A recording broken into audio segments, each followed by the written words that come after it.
Bonsoir et bienvenue de l'autre côté de l'écran. Il y a quelques semaines, nous avions reçu Mathieu Gabory, l'auteur des romans Chroniques des Féales, qui nous avait parlé du jeu adapté de son univers. Aujourd'hui, nous allons pouvoir examiner plus en détail ce jeu de fantasy assez unique. Au commencement était le néant. Puis vint la source, et la source engendra l'onde primordiale et le monde. Touchés par la source, des créatures divines firent leur apparition, les Féales. Ils étaient au nombre de 10. Aspic, basilic, caladre, chimère, dragon, griffon, licorne, pégase, phénix et tarasque. Mais bientôt le néant refit son apparition et dévora les étoiles. La grande nuit tomba sur le monde. L'onde primordiale devint du fiel, qui donna aux Féales la puissance nécessaire pour chasser le néant. Mais enivrés par le fiel, les Féales commencèrent alors à s'affronter les uns les autres. Le fiel continua de corrompre le monde, relevant les morts. La charogne menaçait de dévorer le vivant, mais le phénix se sacrifia pour sceller le royaume des morts dans un ailleurs. Apaisés, les Féales s'éteignent lentement.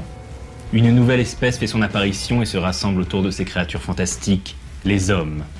Une partie des pouvoirs des Féales originaux leur est transmis, faisant des hommes les nouveaux Féales. S'ensuivent 1000 années où la civilisation prospère, mais d'aucuns prédisent que la fin des temps approche. La charogne mort-vivante recommence à s'infiltrer sur le monde, tandis que le néant menace à nouveau l'univers. Dans les Chroniques des Féales, les joueurs incarnent une fratrie, un groupe de personnages réunis et unis par une même expérience traumatisante. Ils ont été confrontés au néant. Plutôt que de courber l'échine face au mal qui ronge le monde, la fratrie décide de relever la tête et de se battre contre l'oubli.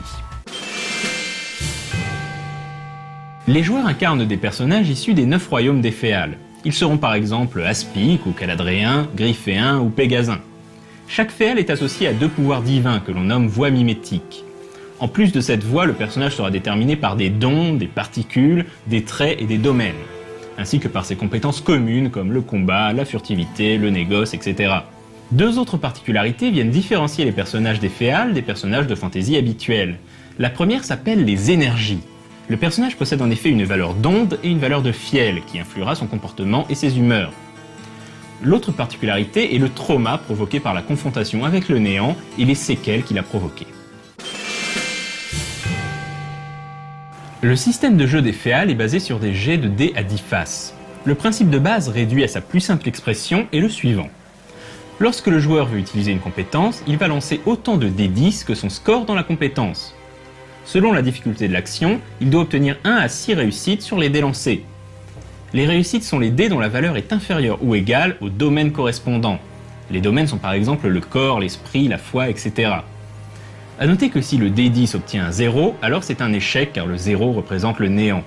En revanche, obtenir un 1 est toujours une réussite car le 1 représente l'unité. Les Chroniques des Féales est avant tout un univers fascinant. Mettant en scène des personnages aux motivations troubles et animés d'une héroïque noirceur, les Féales transportent les joueurs, ou même le simple lecteur égaré sur ces sombres sentes, vers des rivages balayés d'une poésie morbide. Et pourtant une lueur d'espoir brille, faible flamme tremblotante qu'il revient aux joueurs de protéger de l'oubli que représente le néant. Finalement, le seul défaut du jeu, c'est qu'il lui manque une porte d'entrée simple à appréhender, une description des grands principes qui nous prendrait un peu par la main. L'univers est tellement dense et touffu qu'on se sent forcément un peu démuni lorsqu'on ouvre ce grimoire pour la première fois. Quoi qu'il en soit, n'importe quel joueur à la recherche d'un univers de fantasy vraiment différent et doté d'une réelle intention créative devrait se laisser séduire par les Chroniques des Féales, d'autant plus que le livre est très beau avec une direction artistique qui laissera des traces. Quant à moi, je vous dis à dans 2 semaines et d'ici là, jouez bien!